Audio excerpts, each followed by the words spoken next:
Hey guys, today we're going to take a look at the Vortex AMG UH-1 Gen 2.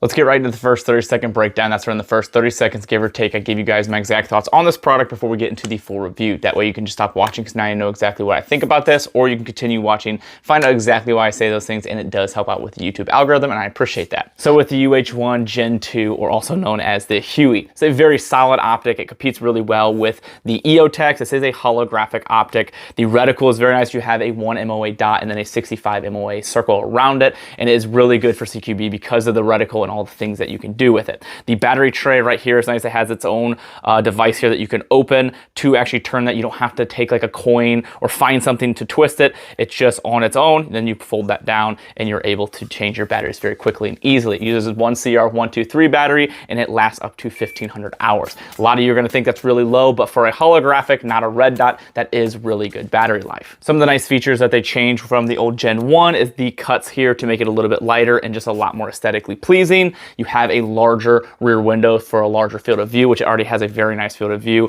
You have a night vision button here right on the back. And it's just a better looking and lighter option than the Gen 1. It's gonna be about $600, and if you're looking at holographics, that's gonna be right there in the ballpark of what those are gonna cost. The downsides of this optic are pretty obvious. It's really just gonna be its size. It's a very large optic. It's probably not gonna be something you wanna put on a really small gun. Not saying you can't, you can, it just doesn't look quite as good, but for a gun like this or this, it looks really nice. Now let's get into my relationship with Vortex. They did not send this to me. I have worked with Vortex in the past, but I do not currently work with Vortex, and they did not send this to me. I actually ended up getting this optic from Brownell, so I appreciate Brownells for sending this. Now let's get into the full review and go over why I say those things in a little bit more detail with everything. So this is the Gen 1. I have a lot of rounds through this optic, and this is the new Gen 2. So that gives you a really good side-by-side. And I'll show you a ton of B-roll here of them both together for those of you that might already have a Gen 1. It seemed to have really mixed feelings about it. A lot of people with a Gen 1 made comments about it looks like a mailbox, it's huge, it's obnoxious, and it is kind of large, especially that I have a unidetachable riser on there, so it makes it almost look a little bit bigger, but it is a large optic. And it was even kind of a complaint of mine when it first came out. Now when the Gen 2 came out, I thought immediately they did such a good job with the aesthetics. It looks so much nicer, it's got these nice cuts. Even if it doesn't lower weight, which it does, it just looks so much better. So it's a win-win. They got weight loss and they were able to make it look even better and a little more aesthetically pleasing, because that is important.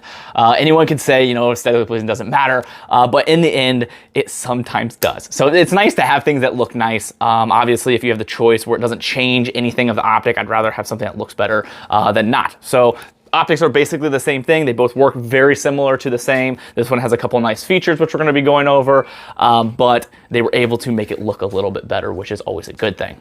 So this is a holographic, not a red dot or prismatic. There are videos out there that go over really big details of what the differences are, but basically this uses a laser opposed to an LED, and that is the reason you're not getting quite the battery life. So you're using a CR123 battery and you're getting 1500 hours of battery life, which is actually really good for this style of optic. That is definitely something that people fight with like the Aimpoint versus Eotech. Aimpoints, I have one on my patrol rifle, I leave it on 24/7 and I never have to change the battery, and they have like 50,000 hours of battery life, which is sweet. But these do have auto off features, so if you do want to leave it and it runs off of, I'm pretty sure 14 hours and then it turns off. I don't ever personally leave mine on, but it does have that auto off feature for you. So if you want to run it as a home defense or in your patrol car for work, you are able to have that running the whole time, and then it should turn off after your shift is over. Now, speaking of the battery, this is not a pro or a con, just something really cool to mention, but when you want to change the battery, you don't have to have a coin or something to get in there to actually get it done. Like this one here, you have to have actually a device to go in there or a coin. This one, you just flip this lever over and then you're able to twist it and then just flip it down when you're done. Super cool design. I don't know why more people don't do that. It's wildly simple. The only thing I can think of is people, the downside is what if it breaks off? I understand that would be kind of annoying if it broke off, but it is really cool and a nice toolless design to be able to do that. The mount height is a lower 1/3, and they make pretty solid mounts. It's a quick detach, so it's really easy to remove. Kind of wish they worked a little bit better with other companies for aftermarket mounts, because I really like going with like Scalarworks mounts, but this one does work good for a stock mount. The only complaint is if you're running night vision, you want it to be higher and you want to adjust your height if you're going to be looking through, opposed to using like a laser.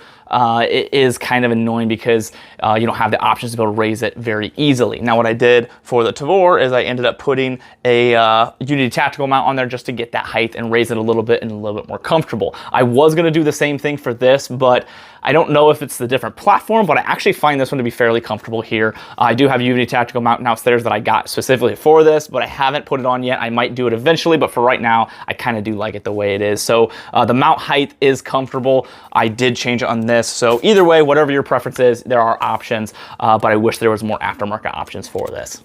Now, speaking of night vision, there's a nice addition that everyone really wanted in the old one is a night vision compatible optic. And this is really simple. All you do is press that NV button and it immediately switches to night vision. I don't really think a lot of people are gonna be like needing to switch super quickly. Like it's important to have it fast, but it is cool that it's just a simple button that switches to night vision mode opposed to having to dial all the way back to find your night vision settings.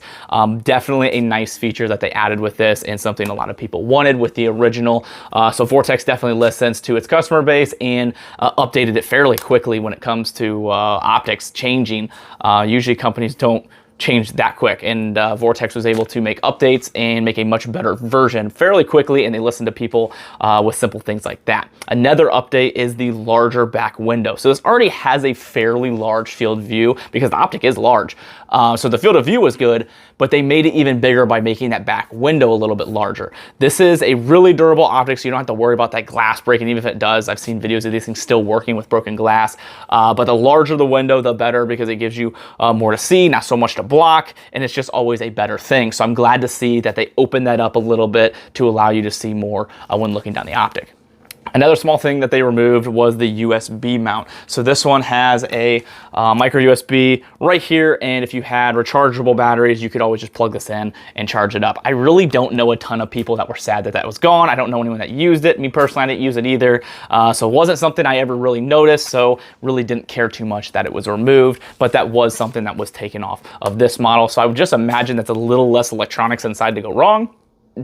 Does it ever go wrong? I never had an issue with that one, so maybe it never would. But one less thing to have a problem with that I never personally used. So this does have 15 brightness settings, and the reticle is very cool. So let's talk about that for a second. You have a 1 MOA dot, which is really nice and precise. So it's very easy to use and comfortable to make more precision shots at longer distances. And then it has a 65 MOA ring around it. Now there's a small triangle right there on the bottom. You're gonna see some B-roll here. And what that's used for is your CQB stuff, much closer range shot, working your height over bore.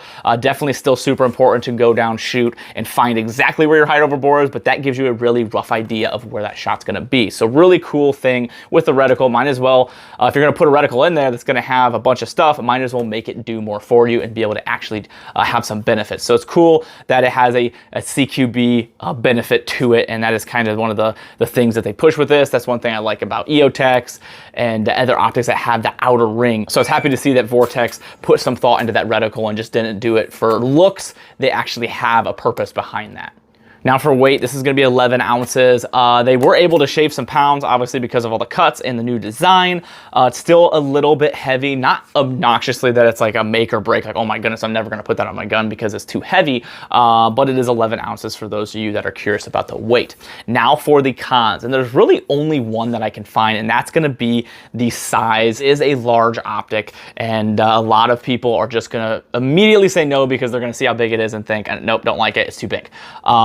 And that's okay. If it's not your personal preference, not a big deal. This isn't the optic for you. There's a ton of other optics on the market. But that is definitely something I want to mention. It is fairly large. Me personally, I think it looks super nice on here, and I think it looks phenomenal on the X95. I think it is a perfect, I think it almost like was built for this gun, honestly. It just looks cool. It's a blocky gun, boxy and everything. It just fits nicely on there. I kind of have thought about switching this one over there just because it's a little cooler looking. But I think it looks good. That's my personal opinion. Everyone's opinion is different on that, so that's gonna be something that you're gonna have to decide for yourself if it is something that you like, or it's too big, or just right on the size. So now for price, you're looking at $600 for this. You can probably find them a little bit cheaper depending where you're looking if you use a discount code. Brownells has these in stock, and you can actually use my discount code on an order over $150 and save on this, so you can save a decent amount of money if you order through Brownells. So hopefully this video was helpful to you guys and gave you a little better idea about this optic, and if it's something that you would like to purchase for yourself. It's always my goal is to help you make a better purchase decision, whether you want this or maybe the things I told you make you kind of steer away from it. So I never want to push you towards something or away from something. I just want to give you guys the information, my thoughts, what I've had with my experience with this, and then give you all that and then help you make a better decision for yourself. Other than that, guys, I thank you so much. I appreciate you all for watching my videos. If you guys want to help support me and the channel, there's a couple ways to do that. Down in the description, there are some discount codes from companies that I trust that you can use to save money. And then there are some links on my website that also help out as well. A couple of companies that support me and the channel, Howitzer is one of them. They donate 5% of proceeds to charity. They're a phenomenal clothing brand. I love these guys. They do a lot of cool stuff for the community and donate a ton of money, which is always really cool. And you get phenomenal clothes because their clothes are sweet and I wear their stuff all the time. And then Brownells is the other company. Their company, like I said, that sent me this optic. Really appreciate them for that. They support me a ton and they help me create a lot of these really cool builds. So if you guys want to save some money on your order there over $150, you can use my discount code right here, and then that will help you guys out, save a little bit of money on your orders to make some sweet builds or to buy some nice optics. Other than that, guys, I thank you so much. This is my current training rifle that I'm using. I usually rotate. Before was the Springfield Saint, just because I was testing that rifle. So I'm currently testing this as a Midwest Industries rifle. I'm testing the new Surefire Mountain Light. The new UH-1 I've been testing. I have a JP Enterprise silent capture spring in here that I'm currently testing as well, which we'll be getting a review very soon. So basically, I put all the things that I'm testing on my current training rifle, and this happens to be it. So I'll be testing this probably for the next 2 to 3 months, depending how many rounds I'm able to get through it. I like to get at least 1,000 rounds through a firearm before I do a review on it. And this one is getting up there and pretty close. So a review on this gun will probably be coming shortly, like I said, within the 2 to 3 months. I know my reviews don't come out usually as quick as I would like them, but it's just because I want to make sure I get enough rounds through a product before I just shoot out a review. It's very easy just to get something and immediately make a video, but I want to make sure I've tested it thoroughly to give you guys a really accurate opinion of what I think. So I think that's better for you guys in the end, because then you guys can make a better purchase decision for yourselves. Other than that, guys, thank you so much, and I appreciate you all.